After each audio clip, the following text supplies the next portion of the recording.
All right, guys. Hey, today's lesson is going to be on a very misunderstood shot and position on the cue ball. Both very misunderstood. I'm going to cover in a simple way, not too long of a video, but it's not one of those 30-second videos. I'm going to show you how to be consistent at these, how to make them, and how to know where the cue ball is going to end up. All right. So we got three cue ball positions, as you can see. Our object ball is the red 11 right here. Okay. First position is the 90-degree cut right here. Have a look at it from the different angle. So that is the edge of the cue ball to the outer edge of the 11 ball, 90 degrees. All right. Next position, we have in the middle here the 45. Okay. Why is that a 45? I'll show you in a sec. It's the 45. Have a look at it here. All right.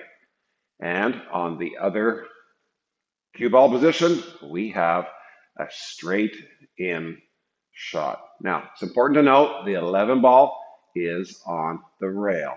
So an exact straight in shot, the cue ball is also on the rail. All right. So if you are an intermediate player, I guarantee you that you misplay some of these shots sometimes, okay? And even if you are an advanced player, buckle up because I guarantee you're probably going to learn something in this video, all right? So let's dive in and let's learn. All right, guys, these three cue ball positions are marked, okay? Right now, we're going to deal with the 45.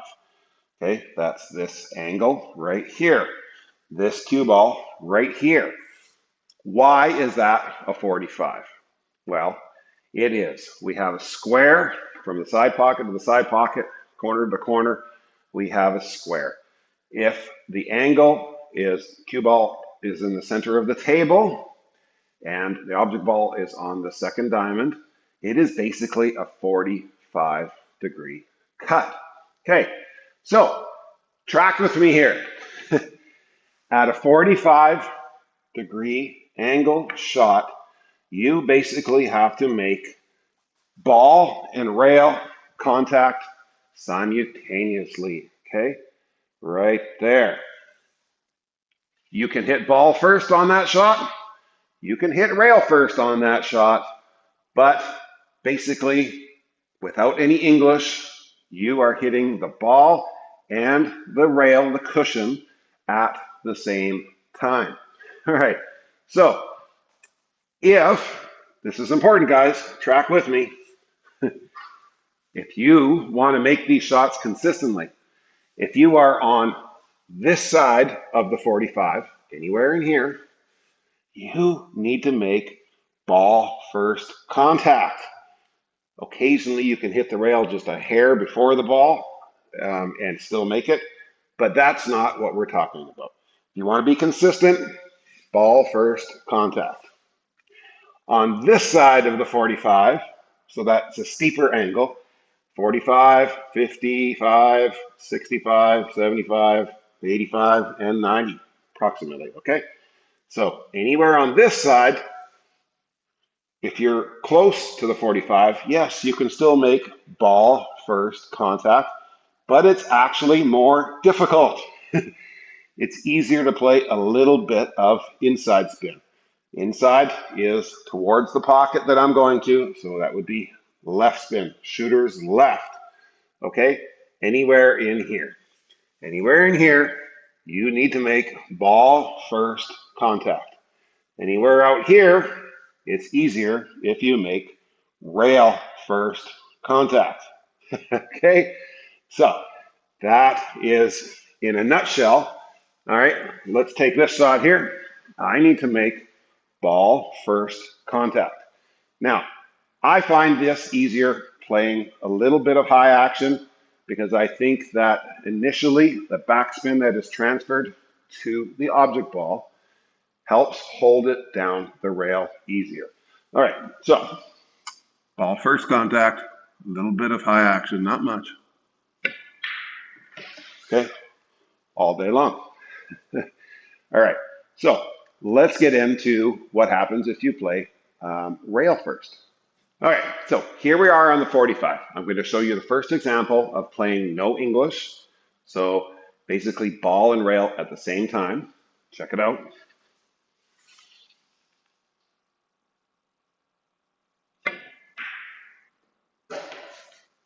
All right, so you see where the cue ball came?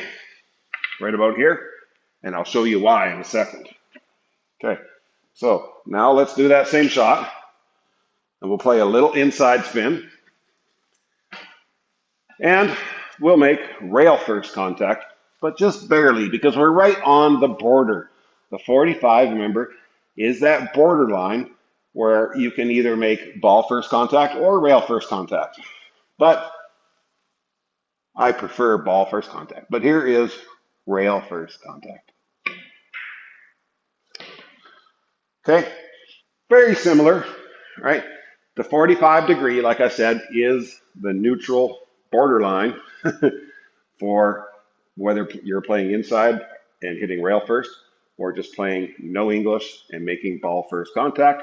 It's right on the border. Okay, so let's check out a little bit more difficult shot using the rail first. All right, so here we go. We're in the middle between the 90 degrees and the 45. Guys, it's important to recognize these 45-degree angles, okay?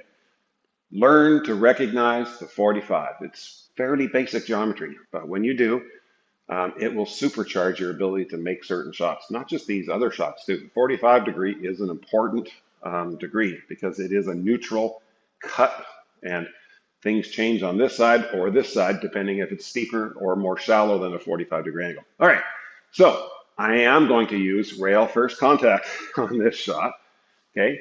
And let's see what happens.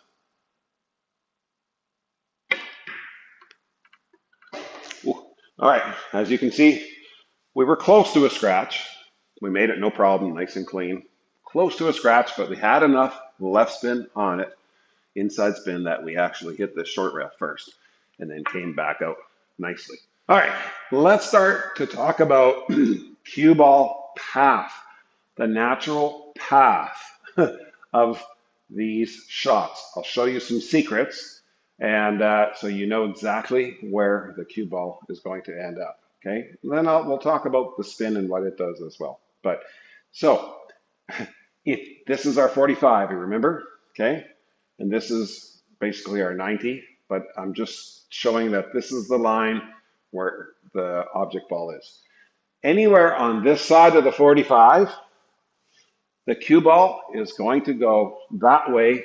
So it's going to go forward after contact. It's going to break this line. Okay, so no spin. I'm just going to let this naturally roll. It's always going to end up on this side of the 90-degree line. Okay, natural roll, no spin, guys. Cue. Object ball contact first, and you can see it always went forward.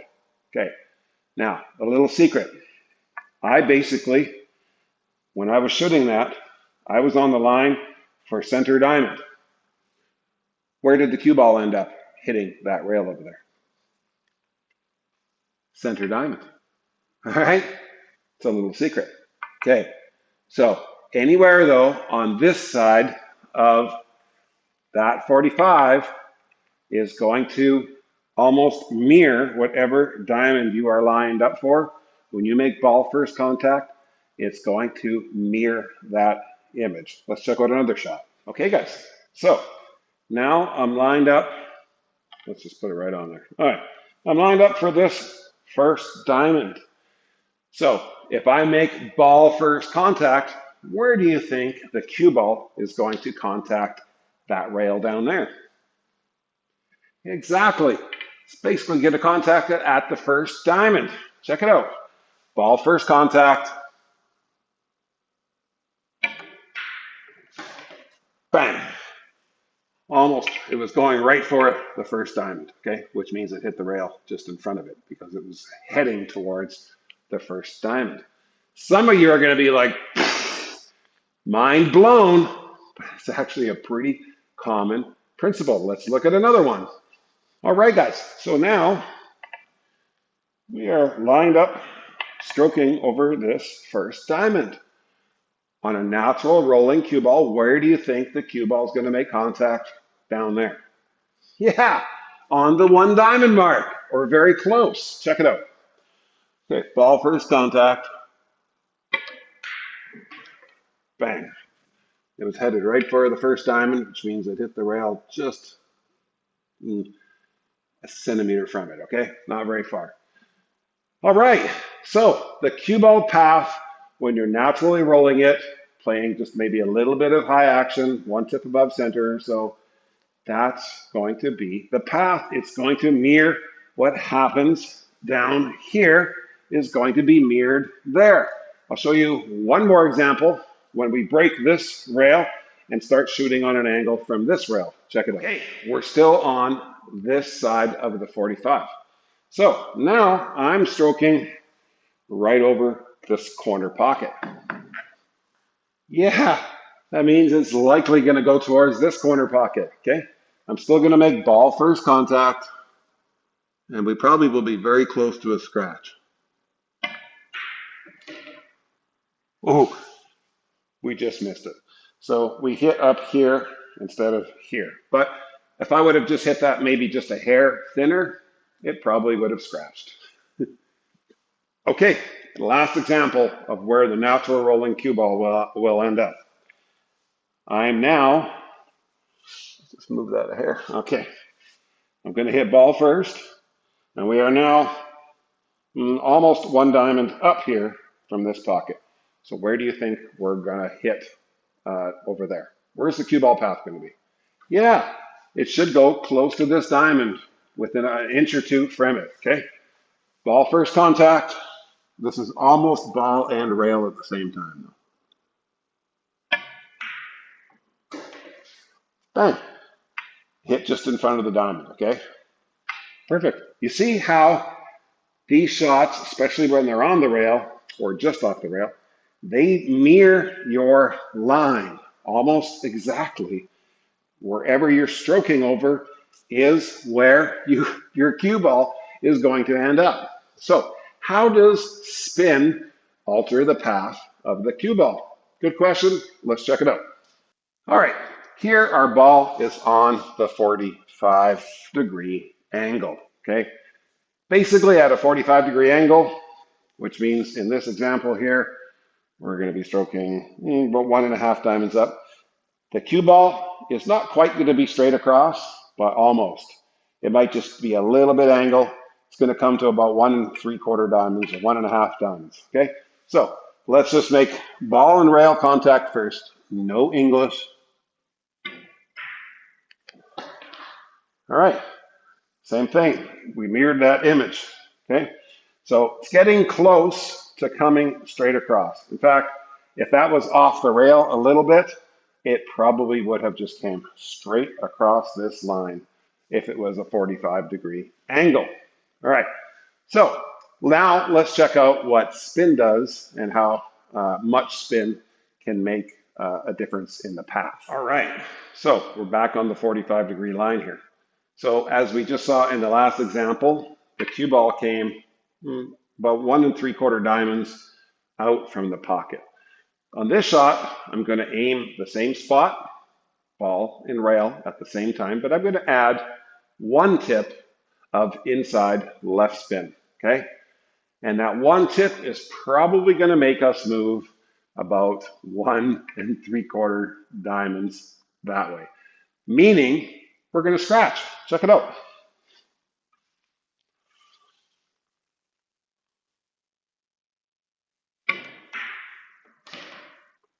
Oh, I was very close to a scratch. We hit both horns, both pocket jaws, all right?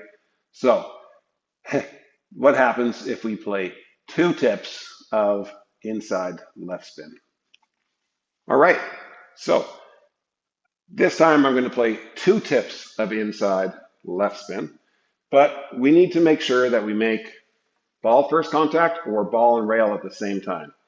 If we're taking it off of the rail first, even by a millimeter, the cue ball is going to come out more this way. In fact, it could come to the pocket. If I hit it exactly ball first and the rail first at the same time, the two tips, the extra tip of less than should bring us over here on the short rail. Okay, so check this out. Let's just try to make sure we get that ball and rail at the same time.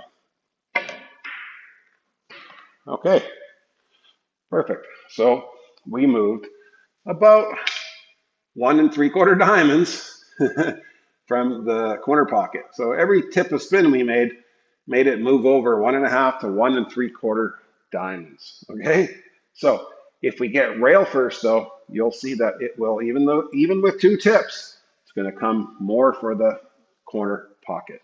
All right, same angle, 45. We're going to play the same spin, two tips of inside left.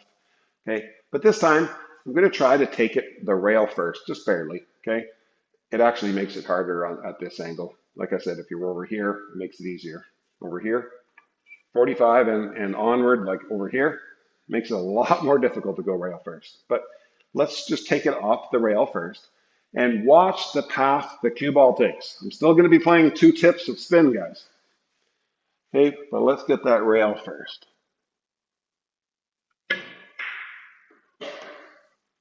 All right. Do you see how short that angle was? Because we're coming off, we're hitting that rail first, and then we're kicking that object ball, brings the cue ball much more over here than what we did when we hit the ball and the rail at the same time. It's about a 3 diamond difference that it came off. And sometimes that can even just go right in the pocket and scratch. All right. So for those of you that say, just play outside spin on that. All right. Well, let's get into that because that's an interesting point. Okay, just track with me for 1 sec here. If I was to play outside spin, first of all, yes, you can play this with outside spin. There is a certain way to do it though, and I'm about to tell you, so just stick with me. If you're to play this with outside spin at less than a 5 weight, it is going to throw that. So I'm playing outside right spin, my right, this way. It is going to make this ball veer this way. So if you hit that in the perfect spot, okay, it's going to make it veer out of the pocket over here. Okay. Well, why is that? Well, as you know, there's something called spin-induced throw. Okay. So when you put right spin, it's going to make it veer and cut more out. So you're literally asking for this object ball to break off the rail. Okay. Even if you hit it at the exact spot you need to. Okay. Normally, if you were playing outside spin, you're going to hit this a little thicker. But with it being on the rail, you can't. If you hit that a little thicker than you need to, it's going to bank. All right. So if it was off the rail, yes. If it was off the rail, even a 1/2 inch, no problem. You can play that easily with outside spin, even at a softer pace. Okay. But if you hit this one at a softer pace, and even if you hit it perfect, you're asking for that ball to break off of the rail. Okay, the way to do it, and I'll show you it in a sec, is to hit it with a little bit of pace. So more than a 5 weight, because when you hit it a little bit harder, the spin-induced throw becomes a lot weaker, and basically you can still pocket that ball and get outside draw or something and get back down table here. Of course, you can also go inside spin too and bring it around 2 to 3 rails. But yes, you can play this with draw or outside, but it has to be done right. Let's look at a few shots here, playing outside spin at a soft pace.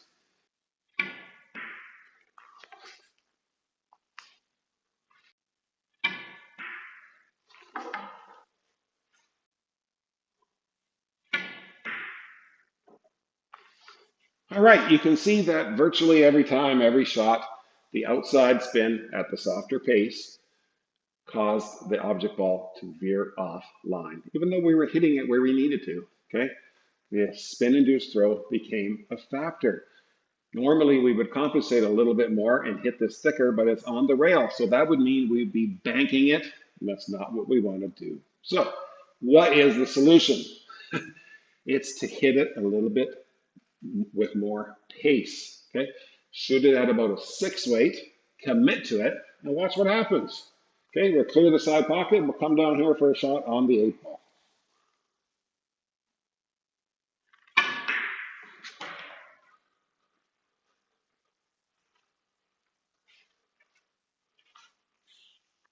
Another 45-degree shot. All right, one last shot, cue ball path shot example. Okay, before we get into the 90-degree shot and the double frozen straight on shot, those are difficult, but I'm going to show you how to make them easy. All right, in this scenario, I want the cue ball to go from the point of contact straight across the table, okay? Not forward, not backwards. I want it to go straight across. How do we achieve that? Well, it's actually pretty easy. It's at this 45-degree angle. It just requires a center ball sliding cue ball shot. So what does that mean? At the point of contact, the cue ball basically needs to be sliding. How do we achieve that? Well, if we were close, it would be achieved by a center ball shot. Being this distance, I'm probably going to play one tip below center, and I'm going to aim for the ball and the rail at the same time. Okay, I'm going to shoot it at about a 5 weight. Check it out, guys. One tip below center.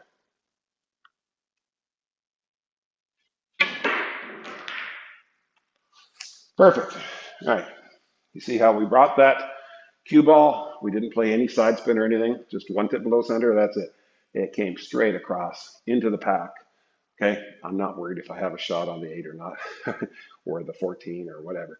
I'm just showing you how to make the breakup. But if we were shooting high ball, we would have made that one. We have a nice shot on this one. Probably we could roll it right up here for a nice shot on the 8, and we would have gotten out. Hey, let's get into the 90-degree and the double frozen shot because those are pretty cool. I'm going to show you how to make them easy. All right, the 90-degree cut shot, which actually isn't even a cut shot. All right, so I have a JFlowers SMO shaft. It is very low deflection.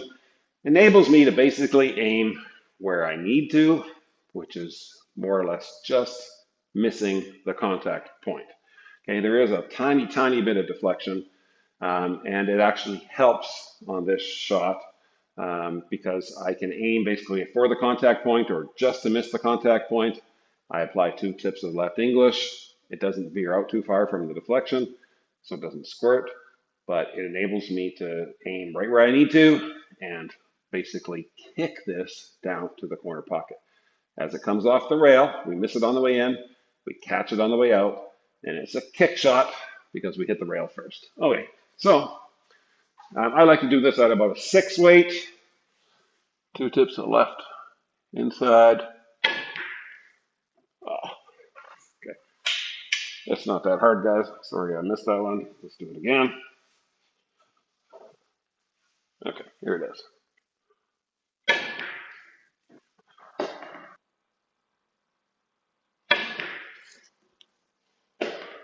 Like it had eyes. Okay, so that's how you do the 90-degree kick. Let's get into the straight on one when they're both on the rail. Okay, and now we have the frozen to the rail straight on shot with both balls being frozen. Here we have about 3 diamonds of space in between the balls. Okay, and as you get more than 3 to 4 diamonds in space, it gets really difficult to hit this straight on and make it. Okay, check it out. I'm going to hit this as straight as I can. Okay, all right. So some of you say, Big Al, do it softer.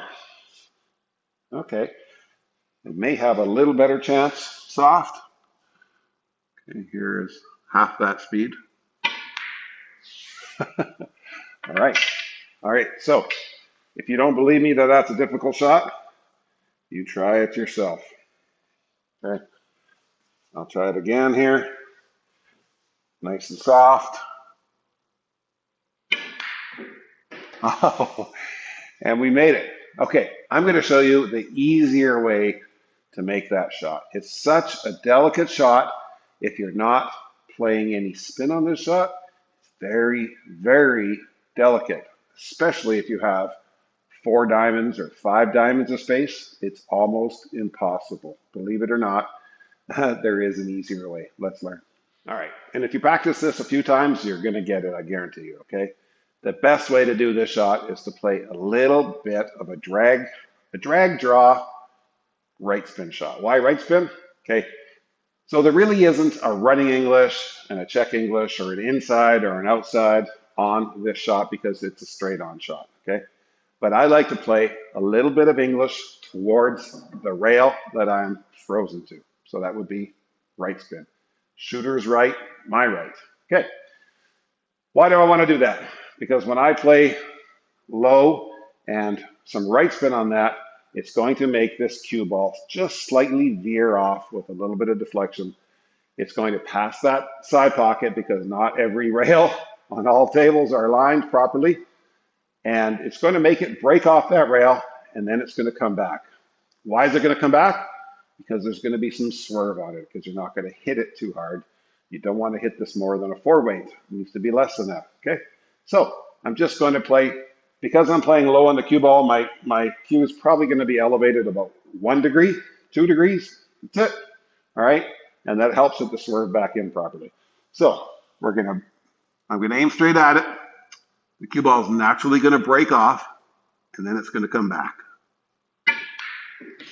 See that? And the cue ball was spinning, as you can see. Perfect shot.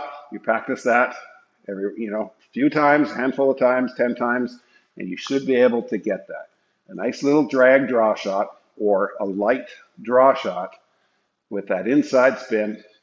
We come around the pocket, and then the swerve just brings it back in. And that spin actually helps to hold that object ball going down the rail too. All right, I'll show you a point of view from the shooter's perspective.